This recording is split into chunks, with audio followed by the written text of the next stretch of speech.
Well, so after all that work on the CNC table,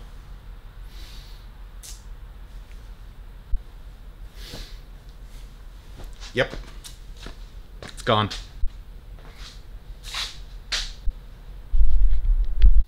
What's that?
So now all I have to do is drag that out of there and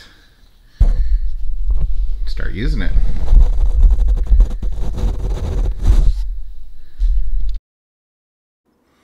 Alright, well, sorry for the auto tracking on the garage camera. It's nearly as bad as my cam work, so hopefully you won't get too dizzy here. I gotta admit, I was already thinking about halting any further modifications on my 4x8 table.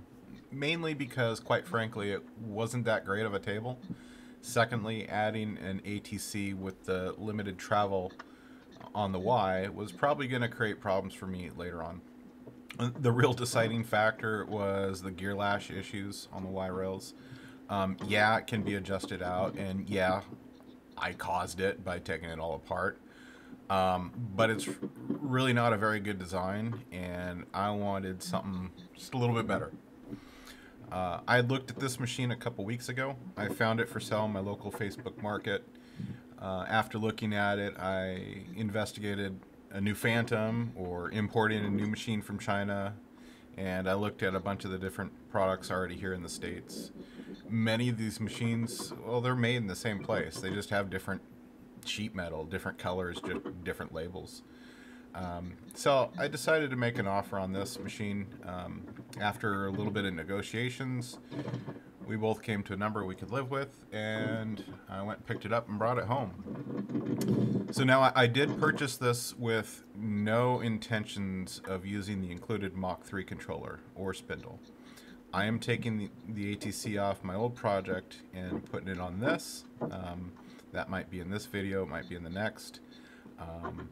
But that's going to be done before I start using it. I'll also have to decide whether I want to use Masso or Centroid on this. I've already got all the Centroid stuff, so that might make the decision a little easier. But I do like Masso. I like it a lot. So we'll see what I decide on that. Maybe by the time you see this video, I've already made the decision, and we'll find out shortly. But time will tell. Now, I got this in the trailer. It was a challenge. It took nearly as long to load it than it does to unload it.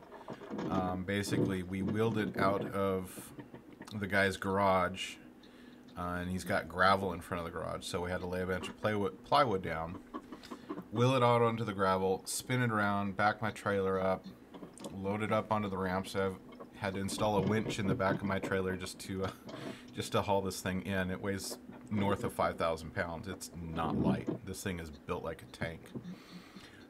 So yeah, winched it in, strapped it all down.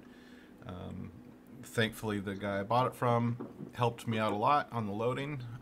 Worked with me really a lot to get this thing loaded in safely and securely. Now it does have an 8-foot lathe too, which is a new thing for me. I think I'm going to probably cut the lathe bed in half and turn it into a 4-foot lathe, because right now it is way too heavy for one person to lift, and I don't want to deal with that.